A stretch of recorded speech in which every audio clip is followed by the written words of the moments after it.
कहते हैं प्रेम का जो धागा होता है वो बड़ा ही महीन होता है।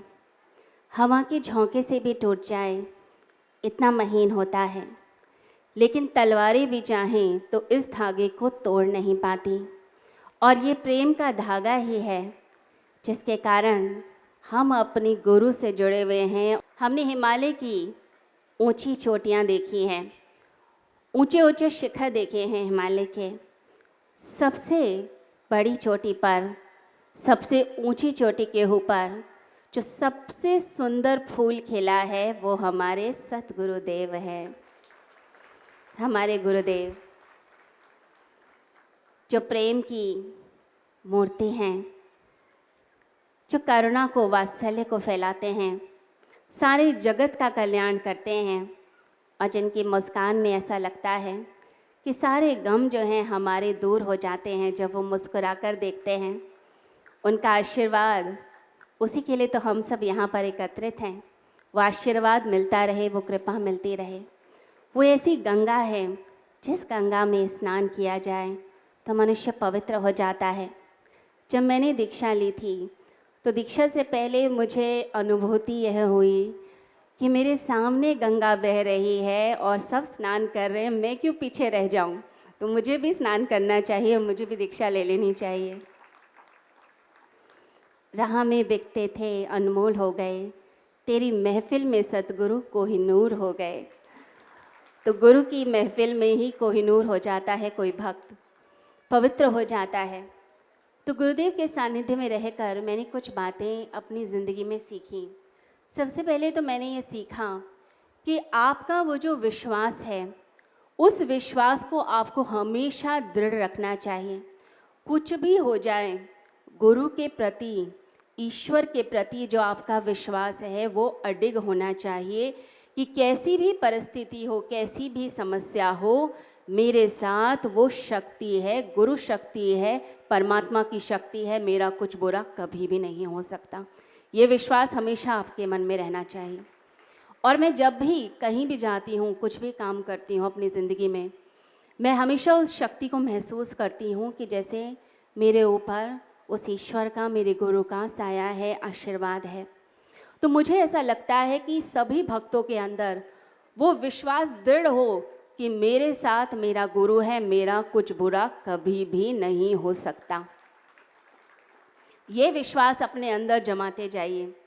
सुबह उठते ही मैं हमेशा, जब भी उठती हूँ सुबह और नींद खुलती है, मैं भगवान से हमेशा धन्यवाद करती हूँ कि भगवान ने मुझे ये जीवन दिया और कार्य दिया कि मैं दुनिया के लिए कुछ कर सकूं। तो मैं उसके लिए हमेशा धन्यवाद करती हूँ।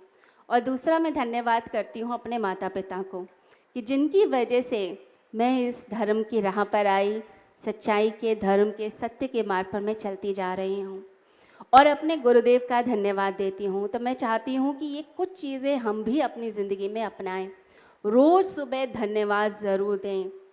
और साथ ही साथ एक चीज़ जो मुझे लगती है कि जो भी गुरु के भक्त हैं, जिन्होंने भी नाम लिया हुआ है, अपने मंत्र को श्रद्धा से जपते रहिए। जिन्होंने भी दीक्षा ली है, मंत्र का जाप अखंड चलता रहे। अगर कोई व्यक्ति श्रद्धा से अपने मंत्र का जाप करता चला जाता है तो उसके ऊपर कोई भी परेशानी आनी भी हो, वो परेशानी दूर हो जाती है। एक ऐसा रक्षा कवच उसके आसपास बनने लगता है। तो मंत्र जाप लगातार चलता चला जाए। देखिए, आपकी जो इष्ट हैं, इष्ट देव हैं, जब वे आपके ऊपर कृपा करते हैं तब आपकी ज़िंदगी में सद्गुरु आते हैं, मंत्र आता है। तो इसलिए उस मंत्र को श्रद्धा से जपना और उसका नियम बनाते रहना। और एक और चीज़ जो मैं चाहती हूँ कि हमेशा हम सब पालन करें, जो मैं भी करती हूँ, कि हमेशा मुस्कुराते रहिए। कुछ भी हो जाए ज़िंदगी में, मुस्कुराना नहीं छोड़ें। क्योंकि जब हम मुस्कुराते हैं तो हम मुश्किलों को भी चैलेंज दे देते हैं कि कितनी भी मुश्किलें हो, कैसी भी परिस्थिति हो, लेकिन हम अपनी खुशी कभी भी नहीं छोड़ेंगे। तो अपने भीतर का वो जो श्रद्धा है, वो प्रेम का भाव, वो हमेशा बना रहे। भगवान श्री कृष्ण गीता में कहते हैं, जो निरंतर मेरे ध्यान में लगा है, श्रद्धा से भक्ति करता है, श्रद्धा से मेरा नाम लेता है, मैं उसे ऐसा बुद्धि योग देता हूँ कि वो मेरी प्राप्ति कर लेता है। तो अगर हम उस श्रद्धा से, उस प्रेम से लगे रहेंगे तो वो ईश्वर हमें प्राप्त हो जाता है। वो ऐसा ज्ञान देता है कि हम उसके रास्ते पे आ जाते हैं। तो उस श्रद्धा को, भक्ति को बनाए रखिए। और एक चीज़ और हमें करनी है कि हमारी आगे की जो आने वाली पीढ़ी है उसे भी हमें अपने धर्म से, संस्कृति से जोड़ना है। जो यूथ है इस टाइम पे, उसको जोड़ने की बहुत ज़्यादा आवश्यकता है। मैं इन दिनों अलग अलग जगह जाकर कैंप्स लेती हूँ। जैसे मैंने यूनिवर्सिटीज़ में, कॉलेजेस में, स्कूल्स में जाके जो है मेंटल वेलनेस के लिए अलग अलग प्रोग्राम्स किए। तो इन दिनों जब मैंने प्रोग्राम्स किए तो मैंने यूथ के अंदर एक अलग सी ही ऊर्जा देखी, एक अलग सी पावर देखी। मैंने देखा कि उनका वो जो माइंड है वो बहुत ही रिसेप्टिव माइंड है, बहुत ही मोल्डेबल है। हम उसको चेंज कर सकते हैं, हम उसके अंदर कुछ जागृति कर सकते हैं। उनका वो परसेप्शन जो लाइफ का है बहुत डिफरेंट है। बट बहुत ज़रूरी है कि उन्हें लॉजिकली समझाना, उन्हें रैशनली समझाना, उन्हें तरीके से अपनी बात को प्रस्तुत करना। वो शक्ति को अगर हम धर्म से, संस्कृति से जोड़ पाएँ, अगर हम उसे राष्ट्र के विकास के लिए जोड़ पाएँ, तो अपने आप में एक बहुत अद्भुत कार्य होगा। तो बच्चों को जो है ज़रूरी है कि हम स्पिरिचुअलिटी से, अपने धर्म से जोड़ें। माता पिता का भी ये फ़र्ज़ है कि वो भी अपनी धर्म संस्कृति के बारे में जानें, नॉलेज लें और साथ ही साथ में अपने बच्चों को भी उस चीज़ के बारे में बताएं। नहीं तो बाद में बच्चे ही अपने माता पिता को बोलते हैं कि आपने ही हमें नहीं बताया था हमारे धर्म के बारे में। दूसरे लोग तो बता रहे हैं, दूसरे लोग तो कह रहे हैं कि हमारा धर्म ऊंचा है, हमारी संस्कृति बड़ी है, लेकिन आपने हमें कुछ ज्ञान ही नहीं दिया। अभी हमने इतनी मूवीज़ देखी, केरला फाइल्स, कश्मीर फाइल्स, उसके अंदर बच्चों ने ही माता पिता से सवाल खड़े कर दिए।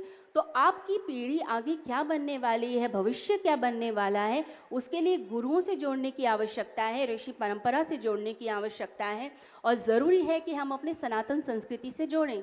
हम गुरुकुलों के माध्यम से और साथ में संस्कार शालाओं के माध्यम से हम अपनी संस्कृति का प्रचार प्रसार करेंगे और बताएंगे कि किस तरह से आपके जो ऋषि मुनि थे वो सिर्फ आपको सिर्फ बातें ही नहीं बता रहे, कोई आपको सिर्फ एक स्टोरीज नहीं बताई जा रही, उनके कुछ साइंटिफिक प्रयोग थे और वो प्रयोग उन्होंने जीवन के ऊपर किए थे। और वो प्रयोग जब आप अपनी लाइफ के अंदर भी करते हैं, आपका बिहेवियर चेंज होता है, आप अपनी माइंड की पावर को इंक्रीज कर सकते हैं, आपका बोलने का तरीका, आपका काम करने का तरीका शार्पन होगा, आपका फोकस जो है वो अद्भुत होगा। आजकल छोटे छोटे बच्चे फोकस भी नहीं कर पाते, तो ज़रूरी है कि उनको फोकस करना सिखाया जाए, कॉन्सेंट्रेट करना सिखाया जाए। और इतने सारे जो मेंटल डिसऑर्डर्स इस समय फैल रहे हैं, डिप्रेशन है, एंग्जाइटी है, सैडनेस है, लोनलीनेस है, ये सब कारण क्या है? क्योंकि हम अपने धर्म से दूर होते जा रहे हैं। तो वापस अपने धर्म से जोड़ने की आवश्यकता है कि हम जगाएं और इस युवा पीढ़ी को भी जोड़ें, गुरुओं से जोड़ें, ऋषियों से जोड़ें, स्पिरिचुअलिटी से जोड़ें। तो एक एक व्यक्ति को ये काम करना है और अपने ही घर से शुरुआत कीजिए, अपने बच्चों के अंदर वो जागृति लाइए और अपने आसपास के समाज में भी लेकर आइए। मैं चाहती हूँ कि सभी जो है इसके लिए पूरी तरह से संकल्पबद्ध हों और इसका प्रचार प्रसार करें।